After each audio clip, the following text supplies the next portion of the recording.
You don't become the most feared debt collector in the Yakuza because you're violent. You become one because you learned at 9 years old that numbers are more terrifying than fists, and the universe made sure you learned that lesson in the most expensive way possible. Kamagasaki, Osaka. The district the tourism board scrubbed from every map. Streets stinking of cheap shochu and expired ambition. Your father was a day laborer who fed every yen he earned into underground pachinko parlors. Your mother poured drinks at a hostess bar until a younger face replaced hers. No severance, just severance. By 8, you've mastered 3 skills. Cooking rice with nothing but water and desperation. Dodging a drunk man's fist in a 6-tatami apartment. And counting money faster than any adult in your building. That 3rd skill is the one that destroys your life. Your father owes the Yamaguchi Gumi's local syndicate 30 million yen. To a normal family, that number is an extinction event. To your father, it's background noise. He promises to pay. He always promises. The men in dark suits who visit monthly aren't interested in promises. They're interested in principal plus interest, compounding weekly at rates that would make a payday lender flinch. One night, they stop being polite. They don't hit your father. That would be too direct. Instead, they sit at your kitchen table, pour themselves tea, and calmly explain to your mother that if the debt isn't settled by month's end, they'll strip the apartment for materials. Walls, floor, roof. They'll leave your family sitting in a concrete shell. Your mother cries. Your father stares at the floor. You sit in the corner pretending to do homework, and you memorize everything. The folded hands. The soft voices that leave the room feeling like wreckage. The way violence doesn't require a single raised fist when the mathematics are terrifying enough. You file this lesson away. It becomes the foundation of everything. Your father disappears. No note, no goodbye. Just an empty futon and a closet missing his only good jacket. He didn't even take his shoes, which means he planned this in advance and bought new ones with money that should have gone toward his debt. Your mother walks into the syndicate office carrying the only asset she has left. You, not to be hurt. To work. She negotiates with the precision of a woman holding absolutely nothing. Her son is smart, obedient, good with numbers. He'll work to pay down the debt. Indentured servitude with Japanese characteristics. The Oyabun looks at this skinny kid with oversized glasses and sees one thing. Return on investment, he agrees. Debt repayment terms. 40% monthly interest. Estimated payoff date, never. They start you at the bottom. Runner. You carry envelopes between offices, deliver messages, pick up protection fees from businesses. They call it greeting duty. You call it what it is, a 9-year-old logistics courier for organized crime.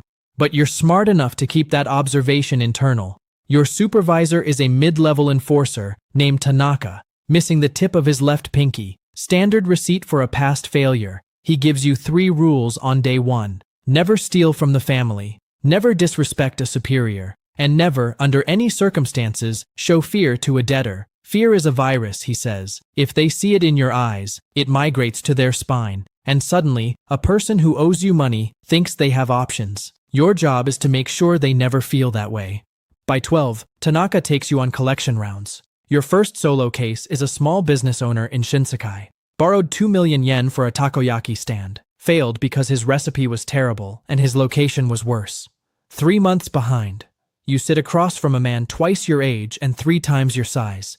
You open his file. You read the numbers out loud. Principal, interest, penalties, total. You don't raise your voice. You don't threaten. You let the math perform the violence. He starts sweating. Offers partial payment. You explain that partial payment is acceptable, but the remaining balance accrues a 15% late fee, compounding. You explain this the way a bank teller explains an overdraft charge. Politely. Professionally, with the unspoken understanding that the consequences of non-compliance extend far beyond his credit score. He pays in full the next day. Tanaka nods and tells the Oyabun the kid is a natural. The Oyabun says 4 words that seal everything. He's not a collector, he's an accountant who makes house calls. By 16, they call you the calculator. Not for your math skills, though those are exceptional. Because you calculate the exact psychological pressure required for each debtor before you ever knock on their door. You study targets in advance, routines, families, pressure points. A restaurant owner with a daughter in private school doesn't need physical threats. He needs a gentle reminder that tuition requires stable income. Stable income requires a functioning restaurant. A functioning restaurant requires windows that aren't shattered at 3 a.m. You never say you'll break the windows. You talk about how fragile glass is in this neighborhood. The implication does the work. The beauty of implication is that it's architecturally untouchable. You can't arrest someone for discussing the structural integrity of commercial glass. Debt collection isn't about violence. Violence is expensive, messy, and attracts police attention. Collection is about building a structure of fear so precise that the debtor dismantles themselves. You just hand them the blueprint. At 19, your final exam arrives. A real estate developer in Umeda borrowed 800 million yen to finance a luxury condo project. Permits revoked. Project collapsed, defaulting on the largest loan your branch has ever issued. He has lawyers, accountants, a security team. He thinks corporate infrastructure makes him untouchable. You don't visit his office. You don't call his phone. You spend 3 weeks mapping his entire financial ecosystem. His wife's family owns a chain of ryokans in Kyoto, traditional inns that survive entirely on reputation and online reviews. His son is applying to Tokyo University's law program, where any criminal association is automatic disqualification. His mistress has an apartment in Shinsaibashi, registered under a shell company tied to the same accounts he used for the syndicate loan. You compile everything into a single folder. You request a meeting at a quiet tea house in Nakanoshima, neutral ground. He arrives with 2 bodyguards. You arrive alone. You place the folder on the table. You don't open it. You let it sit there like a device. You explain that the syndicate values its business relationships and prefers collaborative solutions. You propose restructured payments, 60 monthly installments, reduced interest, collateralized against the ryokan chain. If he accepts, the folder stays closed. If he doesn't, its contents reach his wife, his son's admissions committee, and the Kyoto Tourism Board. Simultaneously, he signs before his tea gets cold. The Oyabun calls you personally for the first time. 4 words. Your management now. Management means a crew of 6 collectors, access to the full client ledger, and a number that takes a moment to absorb. Your branch manages over 12 billion yen in outstanding receivables across 400 active accounts. A mid-sized financial institution where the compliance department carries katanas and the customer service line ends at a hospital. You systematize everything.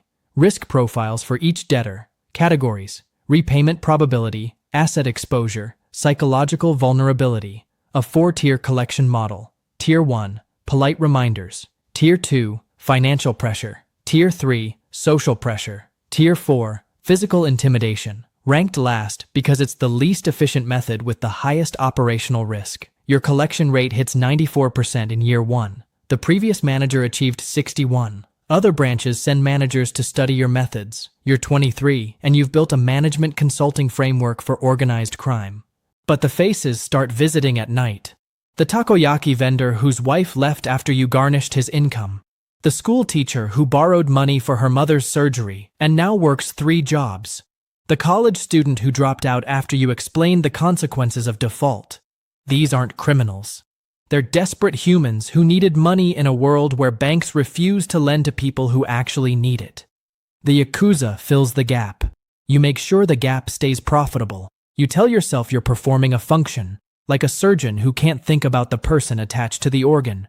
But surgeons save lives. You just extract value until there's nothing left to extract. At 25, the case arrives that breaks something you didn't know was still intact. A widow in Tonoji. Husband was a mid-level associate killed during a territorial dispute. Standard workplace accident in this industry. He left behind 18 million yen in debt and a 14-year-old daughter. Syndicate policy on inherited debt is clean. Blood doesn't erase ink. Obligation transfers to next of kin. The apartment is small, clean, heartbreakingly organized. The husband's photo sits on a shelf next to fresh rice and a stick of incense. The daughter is doing homework at the kitchen table. She doesn't look scared when you walk in.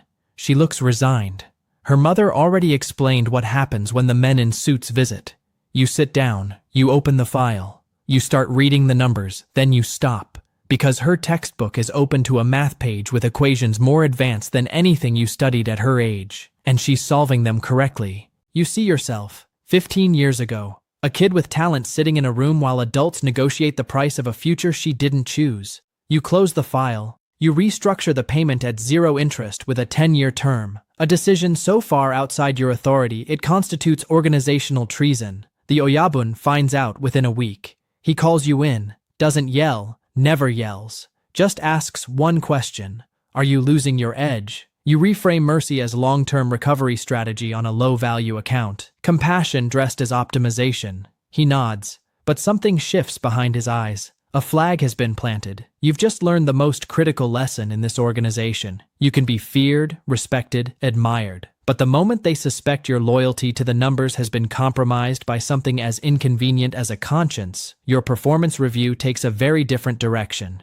You've been skimming. Not money, information, years of meticulous records, every transaction, every bribe, every police officer and politician on the payroll, stored as insurance, the way every smart member does. But now you're considering using it as an exit. You contact a Tokyo prosecutor through intermediaries so layered it would take forensics 6 months to trace. You offer everything: account structures, leadership hierarchy, laundering routes, political connections. In exchange, witness protection for you and your mother, and the cancellation of every debt in your branch's ledger. 400 families freed. The prosecutor agrees in principle. 3 months out. But Tanaka notices something. Can't name it. Just says your energy is different. In the Yakuza, intuition is more reliable than any surveillance system. He reports up the chain. The Oyabun orders a quiet audit.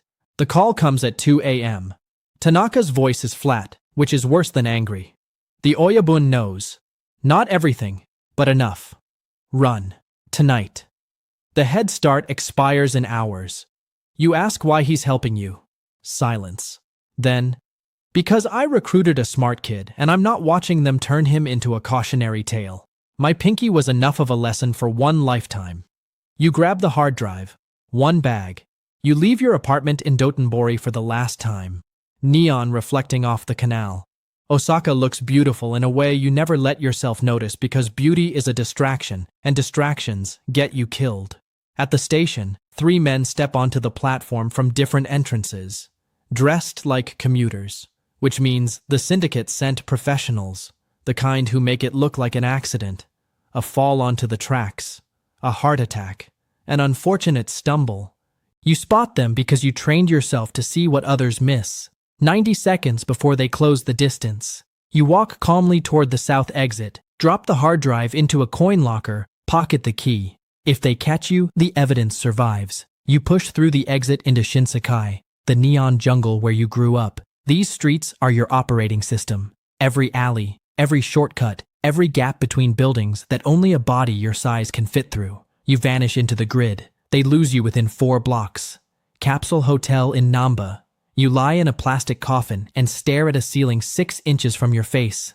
The coin locker key sits between your fingers, stamped metal worth 50 yen. Behind it, 12 billion yen in syndicate operations, 400 families' freedom, and your own incarceration, because witness protection doesn't erase the lives you've crushed, the families you've itemized and liquidated like assets on a closing balance sheet. You think about the takoyaki vendor, the school teacher, the widow and her daughter, your mother, who sold you to pay a debt she didn't create, your father, who created the debt and vanished, Tanaka, who taught you to destroy lives and then risked his own to save yours. And the irony lands so hard it almost makes you laugh. You spent 16 years collecting debts. Every door you knocked on, every file you opened, every family you sat across from and explained the mathematics of their suffering. You were the system, the machine that converts desperation into revenue. But every yen you ever collected was just the compounding interest on your father's 30 million yen bar tab, redistributed across 16 years and 400 families who had nothing to do with it. You were never the collector, you were the debt. And the key in your hand is the only receipt that matters. Which moment here refused to leave you? Tell me.